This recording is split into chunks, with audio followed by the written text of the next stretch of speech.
Man, I hope the rumors ain't true. They saying Lil Baby's finished, and they got the evidence to prove it.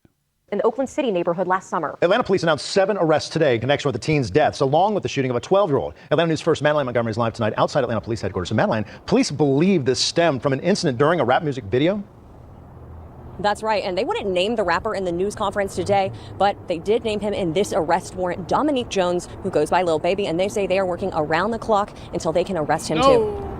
He got to experience about 30 minutes of being a teenager before his life was taken. Since July of last year, Atlanta police and the FBI have been seeking justice in the deaths of 13-year-olds Lamont Freeman and Jacody Davis. They were celebrating a birthday party when gang violence and gun violence found its way to Spark Street. Davis's 12-year-old brother was shot and injured as well. 8 months later, 7 arrests have been made. Mr. Sanders, Richard Hollis, Reginald Thomas. But there's one person police still want to hold accountable. Cowardly acts of an Atlanta-based rapper that decided to go over into a riot. Now, this is Sean Hoover, who went to school with Lil Baby, apparently, allegedly. But we'll get into that later. Gang stronghold and shoot a music video in a place that he knew he should not have been. Although they didn't name him at today's news conference, arrest warrants disclosed Dominique Jones, aka Lil Baby, is the rapper Atlanta police still have their eye on. And I tell you that this team will work relentlessly to hold you and the persons that you are affiliated with responsible. Police say there's still a $50,000 reward for the person that gives tips that lead to more arrests in this case. Reporting live in Atlanta, I'm Madeline Montgomery, Atlanta News First. Of course, 4 Pockets Full had to come to an end. You know what I'm saying? Mm-hmm. When you say of course, I mean, why you say of course? Because all the shit that be going on and shit. And I had to start learning that, like, other people actions I could be held accountable for. Right. I ain't know all that at first. You know what I'm saying? I never would have went that route, but I ain't know. You know what I'm saying? Now that I know, I'd be a fool to just keep the same thing going. You know what I'm saying? They trying to make something out of something that it ain't. Right. Like, if I got any kind of control of, hey, we're gonna switch that whole thing up. And it ain't even just about the police, it's just period. You know what I'm saying? Like, I never was supposed to make my label something that I talk about. Because who I am, even like now, the young guys, when I meet them and new artists who gonna start their own label, I'm telling them, hey, start your label with something that don't got nothing to do with nothing. Now, shout out to Trap Plug Media 10-year-olds in Oakland for the clip. But that's an interesting point, because if you are a fan of Lil Baby, you know he switched everything over from 4PF to CBFW. And, I mean, I believe he just did that because obviously the feds are getting close to him. And he doesn't have no parts now. If he has friends that he grew up with, I don't think he should be held responsible. But then again, there's talking about 13-year-olds and whatnot. So let's see what's let's jump into it a little bit more. But first it was YSL, now 4PF. Lil Baby seems like the next rapper to face a RICO indictment. The streets are talking and the feds are watching, and the rumors are getting louder, with reports coming in that Atlanta authorities have been building a case on 4PF and OMF, and Lil Baby could be next in line for a massive takedown. Now, again, I'm reading this off a very legitimate article, and it says, oh my goodness. For one, the journalist by the name of George Cheedy's report that 4PF and OMF are allegedly under investigation. And Sean Hoover, who we saw earlier, who the blogs and everybody are saying he went to school with Lil Baby. So 10, 15 years later to be investigating Lil Baby on RICO and racketeering and murders and stuff.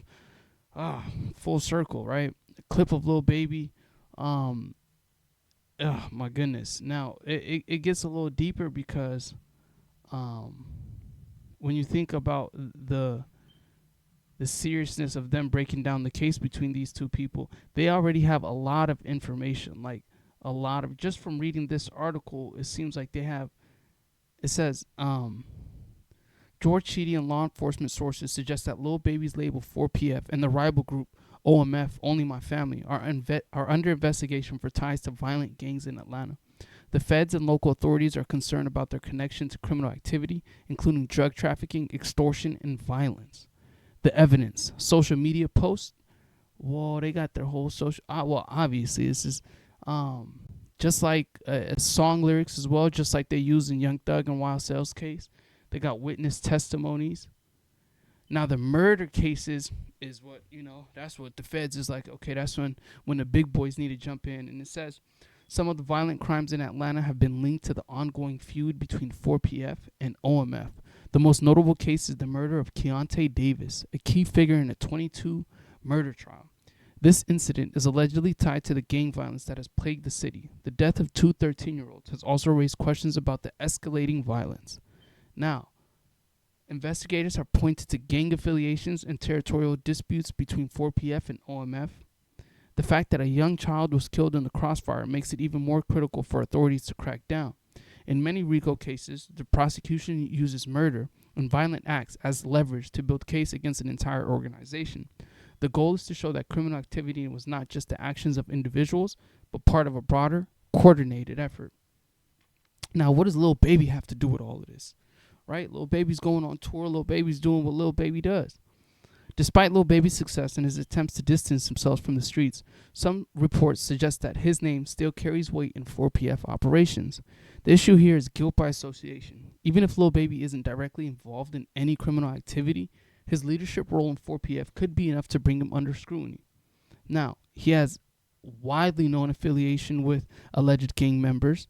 Lil Baby has worked closely with various artists who have ties to street gangs, 4PF's image, and apparently they're talking about financial links. Investigators may explore whether any money laundering or illegal transactions have flowed through the label's operation, especially with the large sums. You know, they don't say four pocket fools for no reason.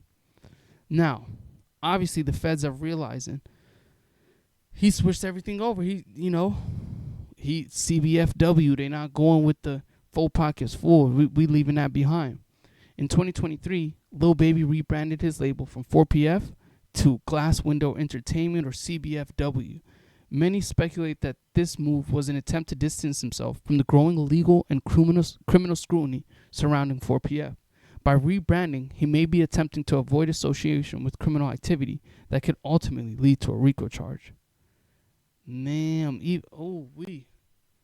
The rebranding might signal a shift in strategy as Lil Baby seeks to avoid being caught up in the RICO web that has entangled other artists like Young Thug and Gunna.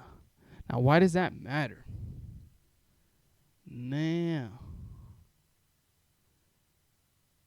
in conclusion, y'all, while Lil Baby has made significant efforts to separate himself from the street life, the web of criminal allegations surrounding 4PF and Atlanta's gang violence is becoming impossible to ignore.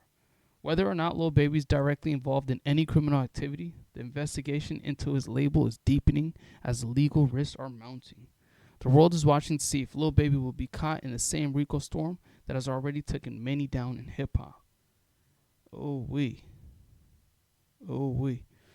What do y'all think, though, man? Y'all think that he's done a sufficient job into showing the feds that he's a legitimate businessman, and maybe he had people that he grew up with that just happened to be bad apples, right? Bad actors or whatnot. So, man, I don't want to see that. But then again, the death of 2 minors, I'm talking about at the age of 13 and 14. Now, again, we live in a society where in some places it's normal to be off the porch or into criminal activity by 9 or 10, right? So some people might see 14 and 15 as old enough to know better. Ain't that crazy? But that's just the society we live in, and I empathize for those people and sympathize for them. But if that, the feds ain't, that's nothing to play with. They're definitely going to investigate that to the fullest. But what y'all think, man? What y'all think about this whole Lil Baby situation, man? They come in, or is this just, the media doing what the media does?